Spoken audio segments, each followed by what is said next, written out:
এখানে বিকালের জন্য নাস্তা তৈরি করব। কি নাস্তা তৈরি করছি তা আপনাদের সাথে শেয়ার করতে আসলাম। আমরা তো বাজার থেকে অনেক দাম দিয়ে কিনে থাকি, কিন্তু সেটা কি স্বাস্থ্যকর খাবার? যদি আমরা বাড়িতে এমন খাবার তৈরি করে থাকি তাহলে নাস্তাটি স্বাস্থ্যকর হবে। তাই চলেন যাই আমরা এখানে নাস্তাটি তৈরি করি। আমি এখানে মোগলাই তৈরি করব, তার জন্য আটা মাখিয়ে এই যে জুলি করে নিচ্ছি, ছোট ছোট করে কয়েকটা জুলি করে নিচ্ছি, যেন অনেকগুলো মোগলাই তৈরি করতে পারি। বাজার থেকে কিনলে তো একটা থেকে দুইটা, তার বেশি কেনা যায় না।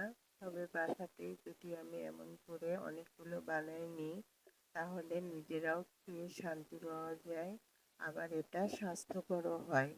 তাই আমি এখানে মোগলাই তৈরি করছি। তবে আমি এর আগে কোনোদিন মোগলাই তৈরি করিনি, আজকে প্রথম করছি। জানি না কেমন হবে, তবে আমি বানানোর সময় দেখলাম আমার আটাটা একটু ভিতরে মানে সফট হতে গেছে, একটু শক্ত আছে। সেটা যদি আমি তেল দিয়ে মাখিয়ে নিতাম মনে হয় ঠিক হতো। তবে এখানে যে আমি প্লেটের ওপরে অনেকগুলো মানে তেল নিয়ে নিয়েছি, সেই তেলের ভিতরে আমি যে এমন করে এগুলো তেলে ভিজায় রাখবো। প্রায় 1 থেকে 2 ঘন্টা মতো ভিজায় রাখবেন, তাহলে দেখবেন আটাটা সুন্দর সফট হয়ে যাবে। আর যে বাজারে যেমন করে অনেক বড় লম্বা করে পাতলা করে, আমার এটাও অমন হবে। তবে ভালোই হয়েছে, খারাপ না।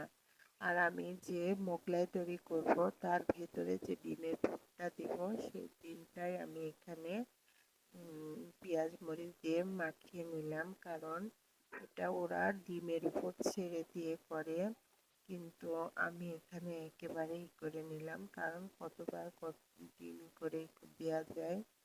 আর আমার যে ছোট ছোট মোগলাই হবে সেগুলোতে একটা করে ডিম হবে না, মানে অনেক বেশি হয়ে যাবে। সেজন্য আমি ডিমগুলো আগে ফেটিয়ে মশলা করে নিয়েছি। আর এই যে দেখেন, আমি এখানে মোগলাইটা এমন করে হাত দিয়ে শার্ট করে নিলাম, কি সুন্দরভাবে শার্ট হয়ে গেল। আর ওর উপরে আমি ডিমগুলো এই যে এমন সুন্দর করে করে দিলাম, দিয়ে আমি এইগুলোকে এখন চুলাতে নিয়ে ভাজবো। আর চুলার তাপটা কমিয়ে রাখতে হবে, ডিমটা সিদ্ধ হয়ে যায় আর যেন তাড়াতাড়ি পুড়ে না যায়, তাহলে আর ভালো হবে না, কেমন ভিতরে কাঁচা কাঁচা থেকে যাবে।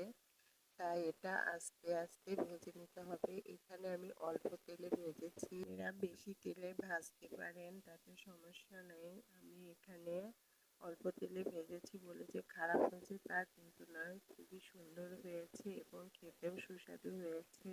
প্রথম বানালাম আর এতেই যে এত সুন্দর হবে আর কি বলবো, আমি কোনোদিন ভাবতেও পারিনি যে প্রথম বানাতেই এত সুন্দর হবে আর এত স্বাদ হবে। আপনারাও এমন বানিয়ে দেখবেন, আসলেই খুব সুন্দর আর স্বাস্থ্যসম্মত। আমি এখানে এই যে একটা বানিয়ে নিয়ে তারপরে আবার আর একটা বানিয়ে ছেঁকে নিচ্ছি।